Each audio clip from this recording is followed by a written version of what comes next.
Bonjour à tous, je ne sais pas encore si je vais vraiment tourner et publier cette vidéo. Je vais essayer d'aborder un sujet.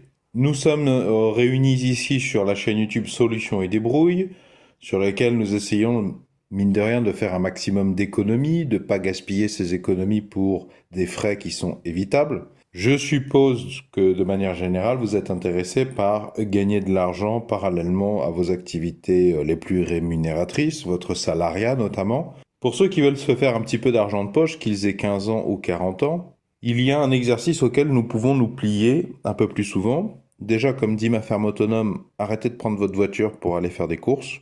Et là, il y a quelques jours, je suis allé faire une course à pied. Il y avait un peu de marche, mais du coup, j'ai fait du sport et j'ai pas eu à dépenser de carburant. Mais en plus, quand je sors, j'essaie de faire traîner mes yeux, j'essaie de faire des repérages pour ramener, chemin faisant, des choses. Ça, c'est un truc que j'ai repéré à l'aller et je l'ai repris sur le retour. Et je me suis servi de la marche comme d'un outil de réflexion d'ailleurs.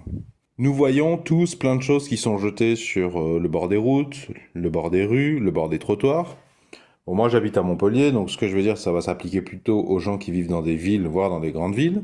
Mais comment développer sa culture, sa capacité, ses compétences à repérer des choses qui sont sales, qui sont sur le bord des routes, surtout que si elles sont sur le bord des routes, ça nous envoie le message, quand nous n'avons pas assez de culture, que bah, ça n'a pas de valeur, sinon ça n'aurait pas été jeté. Or, c'est complètement faux. Dans un épisode précédent, je vous disais que les déchets, ça n'existe pas. Je vous mets cet épisode dans la description sous la vidéo.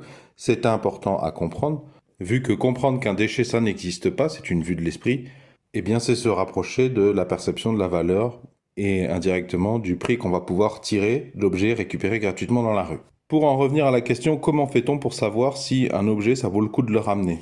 Surtout que celui-là, il est lourd. Je précise que là, je lui ai mis un coup de brosse à vaisselle et de liquide vaisselle, mais c'est tout, hein.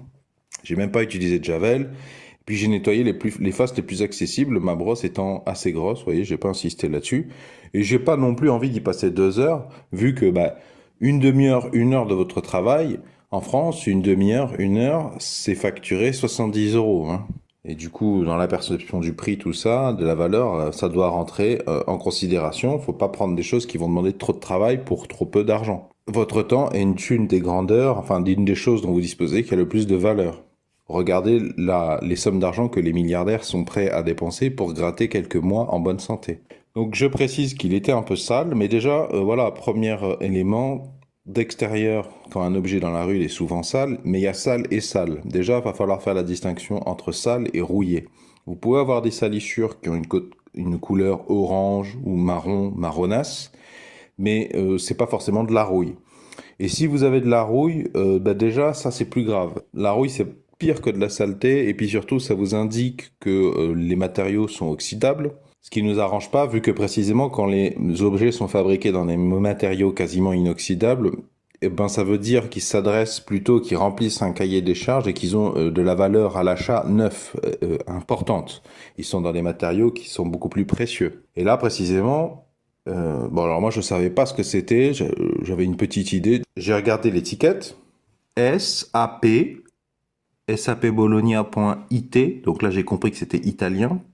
Bologna, Italie. Bon, Bologne, c'est une ville. Numéro de téléphone et tout. Alors justement, ça, c'est un premier indice. C'est une firme italienne. Et puis en plus, vous voyez, le logo, il a un design un petit peu âgé. Et ça, c'est très bon signe concernant la valeur.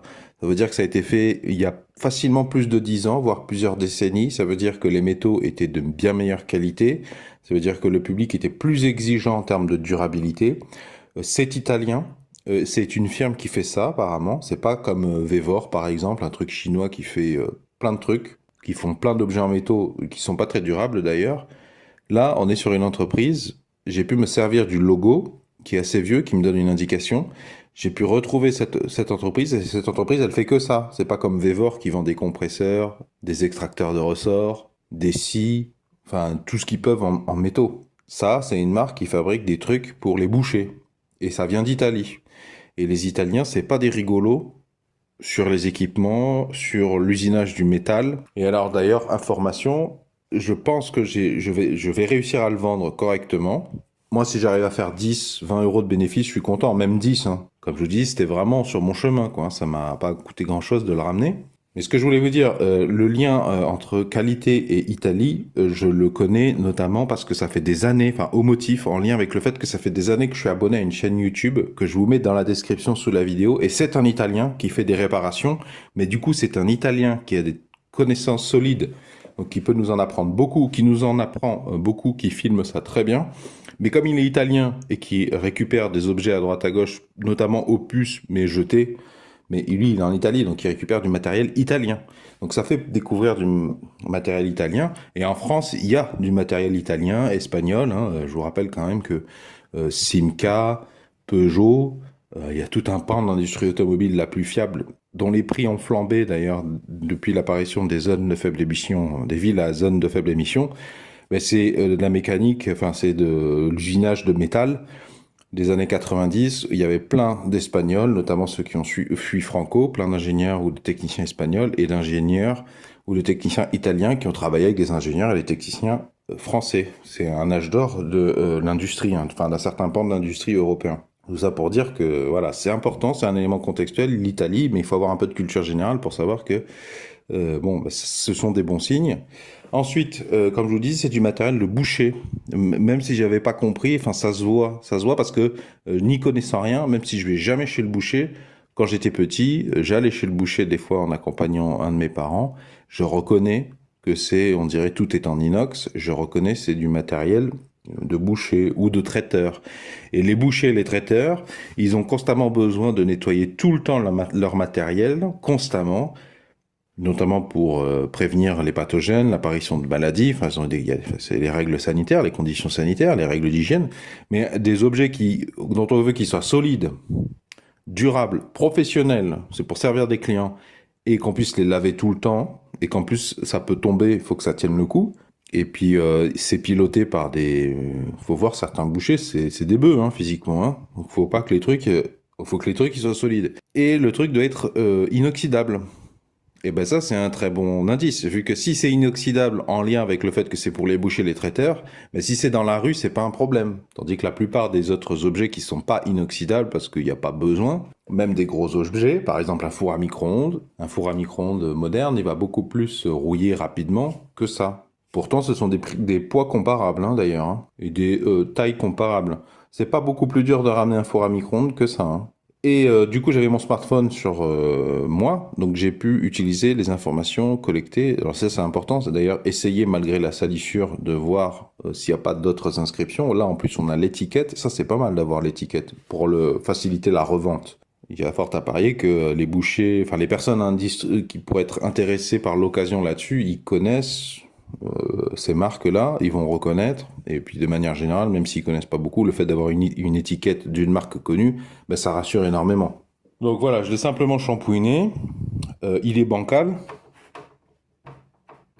il y a des problèmes avec les patins, je veux pas les changer parce que j'ai pas de patins, j'ai pas trop envie de me lancer là-dessus, je voudrais pas faire trop de frais.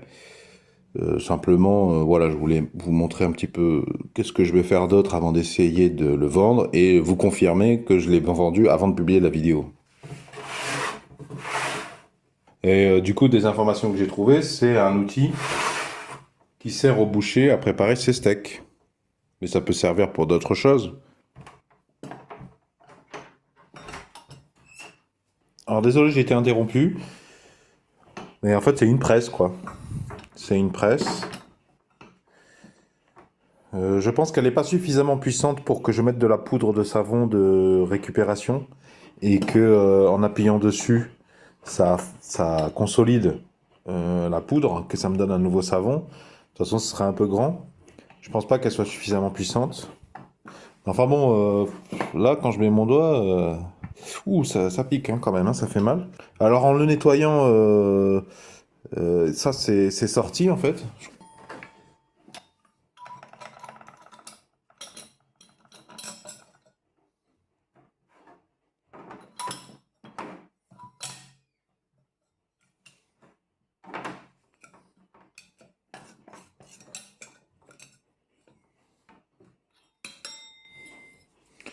Ça fera peut-être penser à une soupe. Certains penseront peut-être à une soupape. Alors ça, cette rouille, je me demande si c'est pas moi en nettoyant. Rouille de surface, là.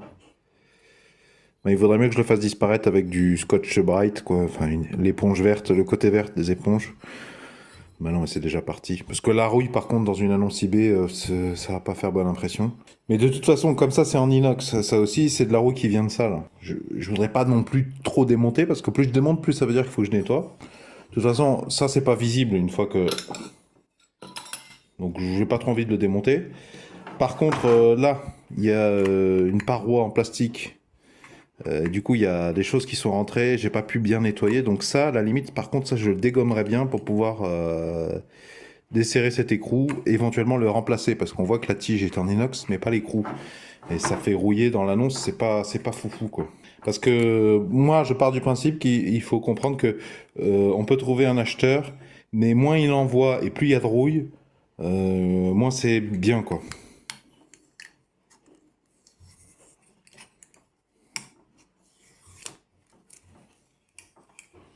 Le fait que ça se décolle bien correctement alors que c'est vieux et que c'était dehors, c'est plutôt un signe de qualité, ça aussi, hein. Voilà, et ça peut-être que là, du coup, en ayant enlevé ça, je vais peut-être pouvoir desserrer et nettoyer, voire faire disparaître un peu de rouille, quoi. Vu que ça, c'est la rouille, je pense, qui vient de l'écrou, hein, de l'oxydation de l'écrou. Avant que j'oublie, faites attention, c'est louable de vouloir faire un peu d'argent, mais faites attention s'il y a des enfants qui sont susceptibles de passer par là. Le problème, c'est que si ils activent et qu'ils viennent jouer, eux, ils pourraient se faire très très mal. C'est pour ça que j'avais mis ça au cas où ils joueraient pour protéger, parce que ça détruirait partiellement les trucs, mais ça empêcherait de détruire le doigt, quoi, par contre. Alors le dessous est pas fifou d'ailleurs. Je sais pas trop ce qu'il faut que je fasse. Je préférais le vendre dans l'état, mais je vois que j'ai l'impression qu'elles sont tordues. Ça m'a pas l'air inox. Mais ce qu'il y a, c'est que peut-être si j'enlève tout, peut-être je mets rien du tout. Et du coup, il sera pas bancal d'une certaine manière. Et ça me permettra peut-être de nettoyer ça plus correctement. Sachant que moi, je suis partisan de la transparence sur eBay. Moi, je fais des photos et je marque photo contractuelle. Je trouve que c'est super en tant qu'acheteur quand c'est marqué photo contractuelle. Tu sais ce que tu achètes. Et si c'est pas ça que tu reçois, ah ben dans l'annonce, il y avait marqué photo contractuelle, remboursement. C'est du 13.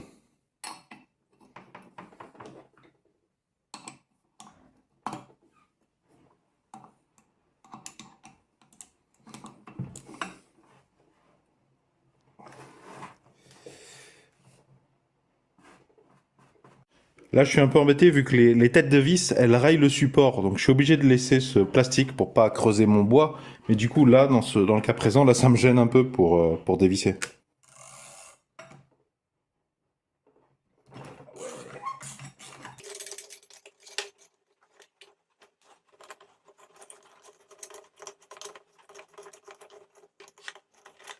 Peut-être que c'est pas l'écrou d'origine, hein. Peut-être que c'est une réparation d'ailleurs, hein.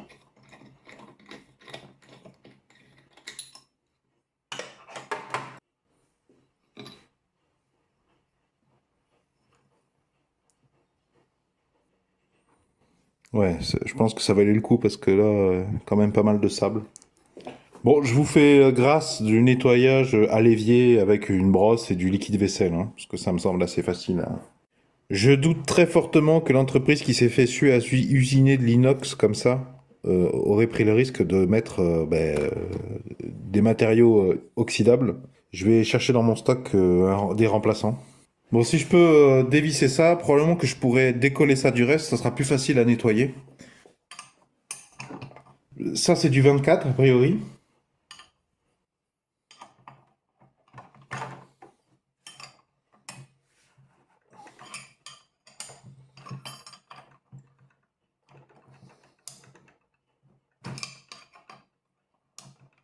Ah, cool.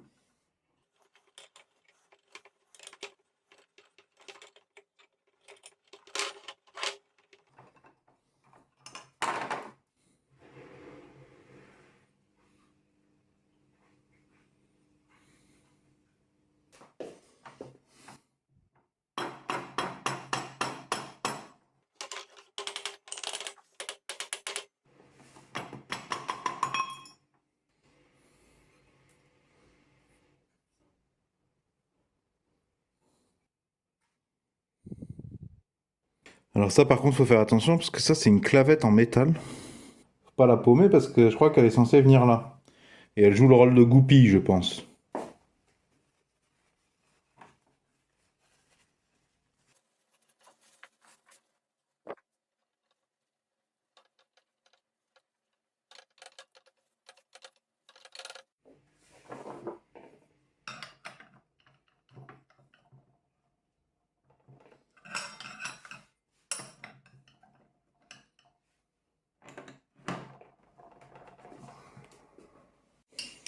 Ça aussi c'est du 24.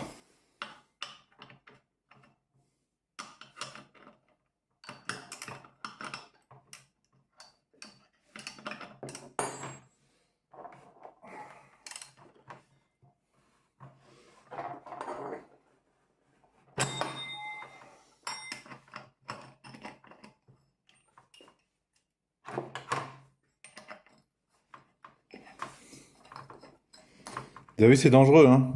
Ça a ripé d'un coup. Et là, le problème, c'est que c'est coupant. C'est pas fait pour être coupant, mais comme c'est usiné sec, si tu viens riper là, tu te tranches, hein.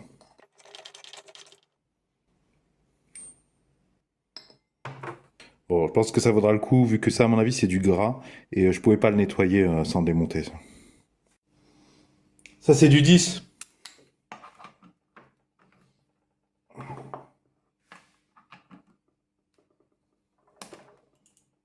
Cassé.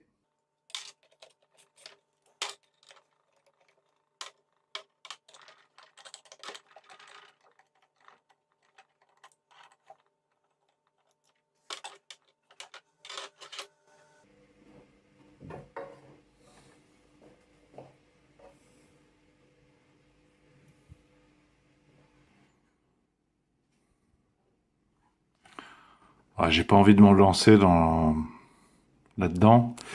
Le seul truc, c'est que maintenant que j'en ai enlevé 2 des vis sur 4, bon, bon, c'est sûr que je vais pouvoir nettoyer le cache beaucoup mieux.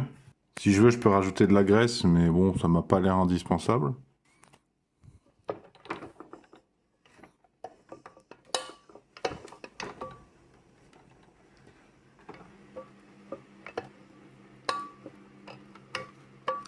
Mais là, je suis un peu embêté. La rouille a complètement, on dirait, soudé la tige avec ça. Donc on va voir.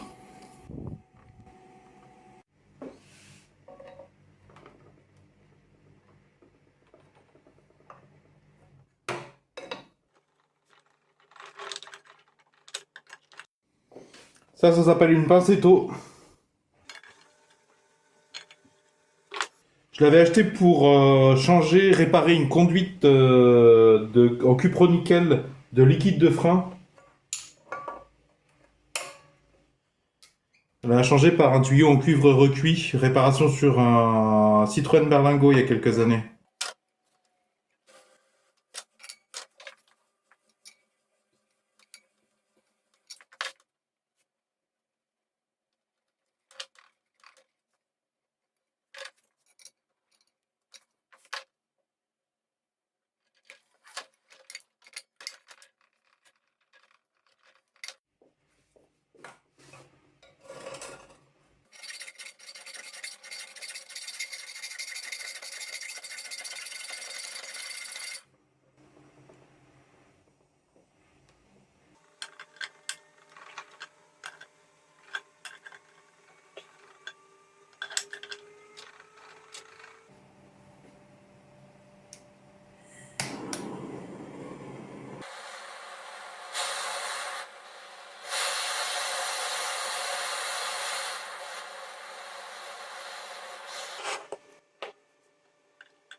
Je crois qu'il a bougé.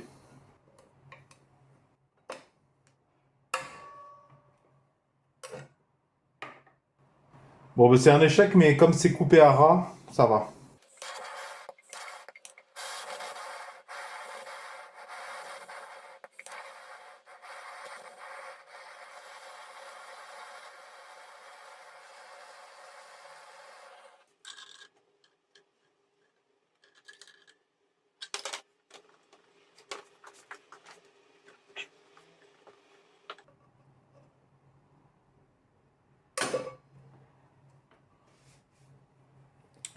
Oui, ça a cassé, mais ça commençait à se dévisser, hein, d'ailleurs, hein. Voilà, c'est coupé assez net, ce qui m'arrange. Celui-là est un peu moins net, un peu moins au bord, mais après tout, un petit coup de lime et ça sera fini.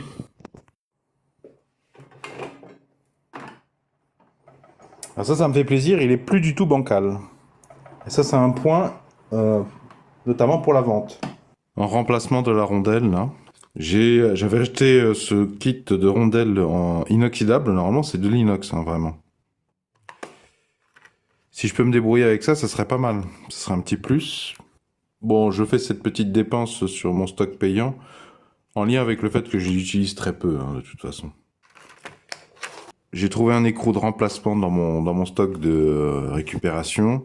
Je sais pas s'il est en inox néanmoins. Et je sais pas comment on fait pour savoir si c'est en inox ou pas. Si vous connaissez des vidéos qui expliquent comment reconnaître un écrou en inox à l'œil nu, ou si vous-même vous êtes capable de produire ce genre de vidéos, eh ben, faites des vidéos, manifestez-vous dans les commentaires. Je trouve ça très intéressant, s'il vous plaît. Alors je précise que mes seuls outils là pour le nettoyage, c'est une paille de fer, du liquide vaisselle premier prix et une brosse à dents et une brosse. Mais pas la brosse qui sert à faire la vaisselle, une autre, hein. Mais ce modèle. Et un peu d'eau chaude dans certains cas. Bon, comme vous le voyez, ça m'a permis de faire beaucoup plus propre, et je pourrais encore insister d'ailleurs. Bon, malheureusement, j'ai dû sacrifier beaucoup d'eau chaude, enfin un peu d'eau chaude, c'est-à-dire de l'argent, pour nettoyer la plaque. Et alors, je crois qu'elle... Enfin, je sais pas, est-ce qu'elle est inox ou est-ce que simplement ce sont les vis qui sont pas vraiment inoxydables et qui ont permis d'avoir des réactions d'oxydoréduction qui n'auraient pas eu lieu et qui auraient laissé la plaque intacte s'il n'y avait pas eu les vis dans un autre métal que le corps. Mais le truc en tout cas, c'est que c'est carrément percé, donc c'est coupant. Donc je pourrais me lancer dans une récupération d'une plaque, mais il faudrait que ce soit de l'inox, il faudrait que je coupe droit, c'est pas du tout gagné. Ou alors une plaque en plastique, mais comme j'ai deux trous dans lesquels j'ai une partie des vis, ça m'arrange pas. Ça me fait beaucoup plus de travail. Et du coup, je serais parti dans l'idée que maintenant ce n'est plus du tout bancal. Je partirais bien sur l'idée de rien mettre du tout. Je prendrais clairement en photo.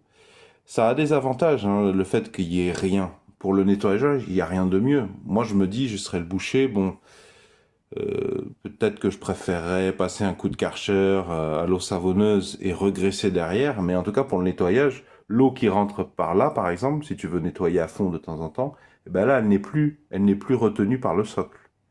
Et en plus, le centre de gravité est encore plus bas. Donc j'ai juste mis un coup de paille de fer là pour enlever le plus gros du gras qu'il y avait. Enfin c'était du gras animal je pense. Mais pour le nettoyage c'est intéressant que ça soit ouvert comme ça. Elle m'a l'air un peu trop petite ma rondelle. Puis le trou m'a l'air un peu trop large. Ça ne se centre pas automatiquement. Et d'ailleurs c'est tordu là on voit. Je sais pas si c'est qu'il y avait une rondelle autocentreuse un peu conique à la base qu'elle a été remplacée, je sais pas. Tant pis pour la rondelle en inox, je vais prendre une de récupération plus propre, mais qui soit plus proche des dimensions, quoi. Elle sera pas forcément en inox. Celle-là, elle m'a l'air en inox.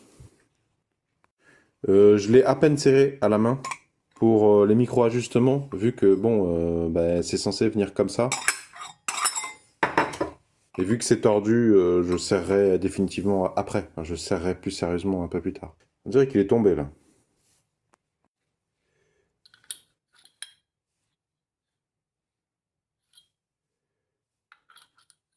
J'ai pas serré à la clé à cliquer à la douille hexagonale, j'ai serré, c'est toujours du 24, à ça, clé anglaise, clé mixte plutôt. fermement, que ça puisse pas être dévissé à la main, mais pas non plus comme un bourricot. Le filet, d'ailleurs, femelle, il est pas très très épais, hein.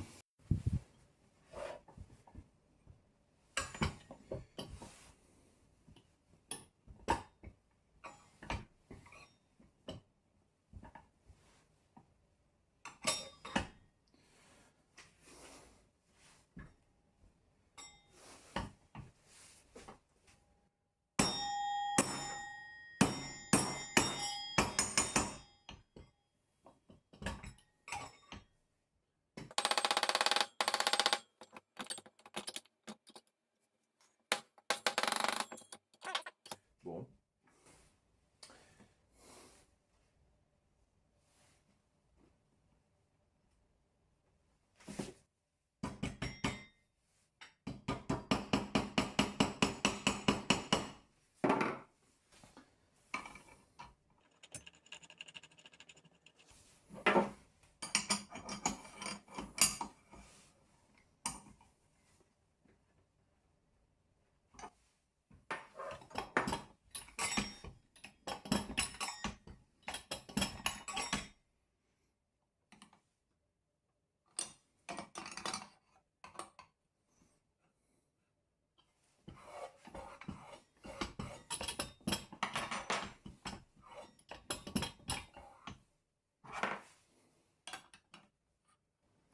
C'est une mauvaise idée de le serrer à la clé anglaise, ça. Tu le fais bouger beaucoup plus.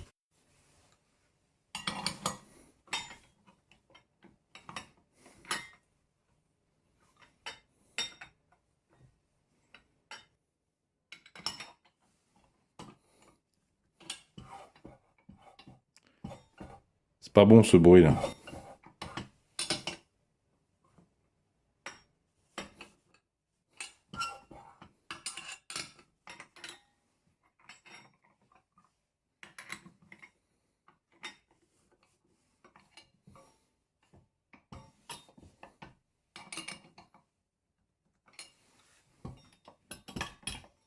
Là, c'est bien, je trouve. Mais on voit que c'est tordu, là. Mais bon, ça, c'est pas moi, hein. Bon, ben là, photo et tentative de vente sur eBay, hein.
Eh bien, écoutez, bonne nouvelle. Ça fait des mois que cette annonce est en ligne sur eBay et hier, 16 octobre 2024, j'ai reçu un email m'annonçant qu'elle a été vendue. Ça a pris un certain temps, hein. D'ailleurs, ça fait partie du message traversée du désert, hein. Pas de nouvelles, aucune nouvelle, sauf une personne, une fois qui m'a contacté pour demander quel était le diamètre des steaks qu'on pouvait faire. Cette personne cherchait à se faire un truc un peu spécialisé, des steaks de 10 centimètres, je crois, de diamètre. Ça n'allait pas. Et là, c'est vendu. Oui, mais d'ailleurs, une petite précision. Je m'en suis rendu compte a posteriori. J'ai reçu, je te dis, une question de quelqu'un qui me demandait le diamètre des steaks qu'on pouvait faire. Cette personne, par eBay, j'ai cru comprendre qu'elle voulait essayer de faire des steaks particulièrement grands, mais c'est pas très important. Par contre, elle m'a posé une question sur les dimensions et ça m'a permis de me rendre compte que je n'avais pas mis cette information. Et d'ailleurs, sur eBay, je trouve que c'est extrêmement important si tu veux réussir à vendre tes objets, de mettre les dimensions et de les mettre directement dans les images avec très clair, vraiment clair, hein, ça veut dire en rouge pétant suffisamment gras, ou alors en blanc pétant suffisamment gras quand le fond de l'image est clair. Il faut vraiment utiliser les contrastes. Et puis même des fois mettre des flèches ou des traits pour préciser quelle est la mesure précisément de quel point à quel point. C'est du travail tout ça, hein, pour que ça soit fait correctement, pour que l'acheteur puisse prospecter peinard de chez lui, prendre la décision d'achat ou pas. Moi, je trouve que c'est très important. Moi-même, quand j'achète une pièce automobile ou en fait n'importe quoi, j'ai besoin parfois d'avoir un minimum d'informations sur les mesures, et quand je ne les trouve pas, y compris sur des sites professionnels, je trouve ça hallucinant. Mais du coup, la personne m'a contacté pour me demander une dimension. C'est peut-être révélateur que ça manquait à mon annonce. Donc cette personne, je ne lui ai pas vendu vu que ça ne l'intéressait pas, c'était trop petit. Mais par contre, cette information, je ne l'ai pas gardée dans la messagerie, dans les messages privés entre elle et moi. Je suis allé modifier la photo de l'annonce et j'ai rajouté l'information. Si ça se trouve, ça a eu aussi une importance dans le fait que quelques mois plus tard, j'ai quelqu'un qui m'a acheté, mais en plus, je te précise que cette personne qui m'a acheté ne m'a envoyé aucune question. Ça, c'est un peu rêvé, si tu veux. Quand la personne achète, elle ne te pose pas de questions. Euh, oui, voilà, tu as moins de travail pour le même bénéfice. Et a priori, c'est plutôt un indice que tu as donné toutes les informations. Et puis, c'est un indice de sérieux également. Et puis, ça contribue à ce que la personne ait une bonne expérience et que du coup, elle te mette un avis sur ta boutique eBay, ce qui va encourager d'autres personnes. C'est une forme de capitalisation. Il y a, même pour certaines entreprises, ça a plus de valeur d'avoir des bons commentaires pour certains produits que d'avoir des ventes, hein, certaines choses. Et qu'est-ce que je voulais dire Et je te précise que cette personne qui m'a acheté finalement cette presse Aztec, ce n'est pas déjà un client, quelqu'un que je ne connaissais pas du tout. Je te précise ça parce que j'ai certains acheteurs qui me connaissent déjà et qui me recommandent des choses, donc d'un point de vue pour les convaincre de racheter, c'est plus facile. Là, c'est le premier achat d'une personne. Ça veut dire qu'a priori, elle a vraiment été satisfaite par les informations, les photos, etc., etc. C'est un peu le sujet de la vidéo, c'est pour ça que je le précise. J'avais réglé mon annonce de manière à ce qu'on ne puisse pas me faire des offres, ce qui veut dire que ça a été acheté au prix que je l'avais mis. Donc, ça a été vendu 48,3 € environ. J'ai compté 20 € de bénéfices, les commissions, tout ça. Si vous voulez calculer en avance les commissions, tout ça, je vous ai mis dans la description sous la vidéo les vidéos qui en parlent. Et plutôt que d'aller sur un site internet qui vous calcule les commissions, mais vous avez besoin d'internet et vous savez jamais trop ce que font les sites des informations que vous donnez, je vous ai mis un tableur qui vous calcule les commissions, tout ça. Donc moi, je vais faire 20 € de bénéfices normalement. La machine fait 4608 grammes. Donc si j'ai facturé 10 kg d'acheminement pour être peinard en termes de préparation. Mais si j'arrive à faire moins, alors il faut toujours avoir sous la main les tarifs La Poste. Oui, il y a 5 ou 10 kilos, il n'y a pas 8 kilos, c'est dommage. Si j'arrive à tout faire rentrer dans 5 kilos au lieu de 10 prévus, sachant que j'ai facturé 10, hein, j'ai facturé 22,7. Si j'arrive à faire rentrer dans 5, ben j'économise à peu près 6,90 €, à peu près 7 €, qui se rajouteraient aux 20 € de bénéfices. Alors je vous dis ça, c'est pas pour flexer, même si j'y prends plaisir quand même à avoir réussi à vendre, surtout que c'est le fruit d'un mois d'attente. Et je prends plaisir à partager. Pour vous donner les chiffres, moi ça m'a toujours gonflé que les gens ne parlent pas des choses. Bon, des fois je dis pas les chiffres parce que ça me nuirait, mais là c'est pas le cas. Sachant que la machine que j'utilise pour peser tous mes colis à peu près, elle s'arrête à 5 kilos. Bon, ça devrait pas poser problème, il suffira. Si elle dit que c'est trop lourd, bah c'est que je suis arrivé à 5 kilos. Je vous mets ces références dans la description sous la vidéo si ça vous intéresse. Bon, par contre, c'est vrai qu'il faut avoir un peu de stock de carton. Si ta compagne elle supporte pas ça ou ton compagnon supporte pas ça, ça sera peut-être pas autant reproductible, mais tu peux toujours aller faire du minute, hein. Tu peux aller faire le tour des locaux à poubelle de ton secteur, hein.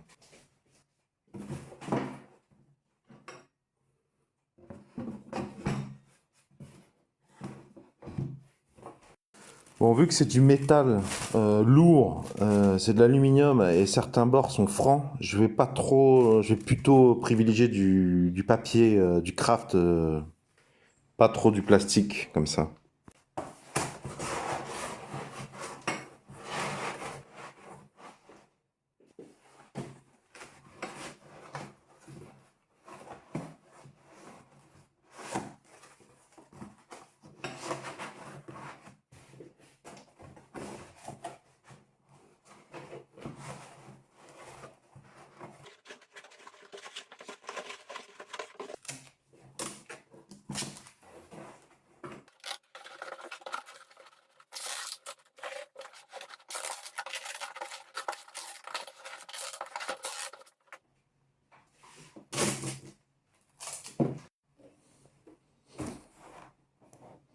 Bon, je suis déjà au-dessus de 5, donc c'est réglé. Je vais pas m'embêter.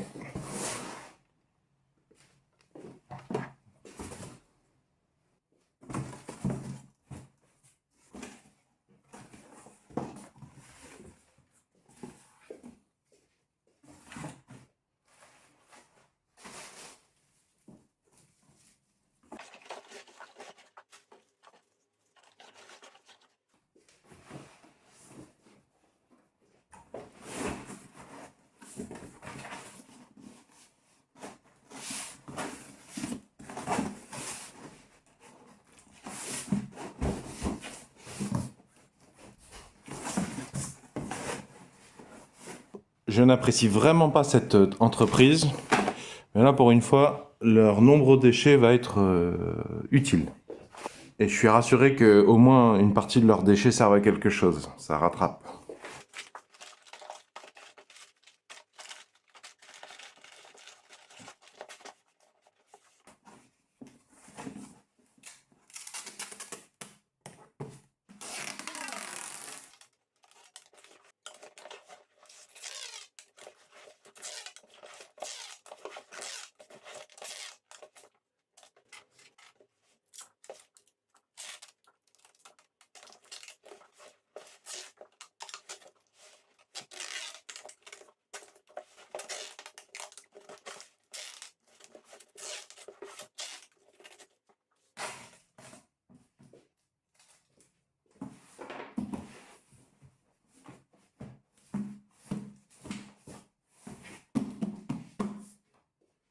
Il y a plein d'autres choses à savoir, d'ailleurs, plein d'informations très utiles que je donne sur ce business, sur cette affaire. Si ça vous intéresse et que vous voulez soutenir ce partage d'informations, déjà, est-ce que vous pouvez mettre un pouce vers le haut, s'il vous plaît? Est-ce que vous pouvez vous mettre un j'aime pour me signaler que vous trouvez ça intéressant, que vous avez apprécié? Ensuite, dans la description sous la vidéo, je vous mettrai la playlist de toutes les informations que j'ai dites, épisode par épisode. Ben, je vous invite à lancer cette playlist et vous regardez les épisodes dans l'ordre. Comme ça, vous êtes sûr de manquer aucune information parallèle que ne vais pas répéter dans chaque épisode. J'ai dit certaines choses en un épisode, mais je ne vais pas les répéter. Si vous aussi, vous aimez la débrouillardise, faire des économies et développer par l'investissement ou la réflexion des petites sources de revenus alternatives, eh bien, je vous invite à vous abonner à la présente chaîne YouTube, parce que c'est une des thématiques centrales. À cet effet vont s'afficher à l'écran un rond et un rectangle. Le rond, vous cliquez dessus, ça vous abonne gratuitement à la présente chaîne YouTube. Quant au rectangle, c'est la playlist en question, comment vendre des objets d'occasion sur eBay. Vous avez qu'à cliquer dessus pour aller prendre connaissance de toutes ces informations pratiques.